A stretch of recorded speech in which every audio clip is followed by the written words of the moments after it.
साथियों, जय मूल निवासी।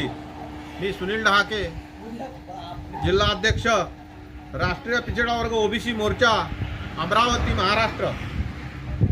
साथियों, आज आपल्या देशामध्ये आरएसएस व बीजेपी हे आपल्या देशाचे संविधान बदलण्याचे षडयंत्र करीत आहे। आपल्या देशातील लोकशाही जिवंत ठेवण्यासाठी येत्या 6 ऑक्टोबरला 2022 रोजी भारत मुक्ती मोर्चाचे राष्ट्रीय अध्यक्ष तथा बहुजन क्रांती मोर्चाचे राष्ट्रीय संयोजक माननीय वामनजी मेश्राम साहेब यांच्या नेतृत्वात नागपूर येथील आरएसएसच्या मुख्यालयावर विशाल महारॅलीचे आयोजन करण्यात आलेले आहे। त्यानंतर रॅलीचे रूपांतर मोर्चात करून आरएसएसच्या मुख्यालयाला घेराव घालण्यात येईल। देशातून 4 ते 5 लाख लोक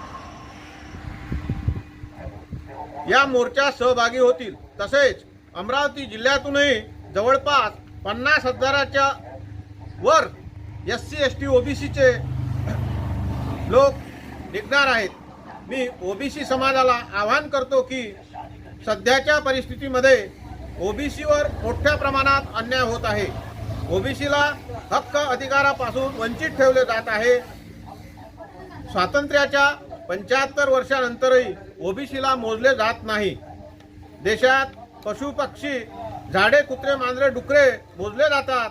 वाघ, हरिण, वन्य प्राण्यांची मोजणी होते, परंतु ओबीसीची जातनीय जनगणना होत नाही।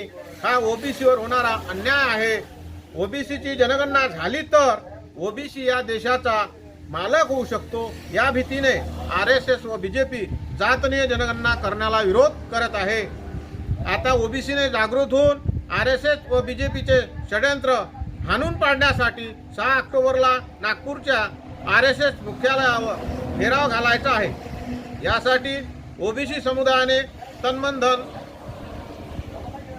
साथ सहयोग द्यावा अशी अपेक्षा करतो। धन्यवाद।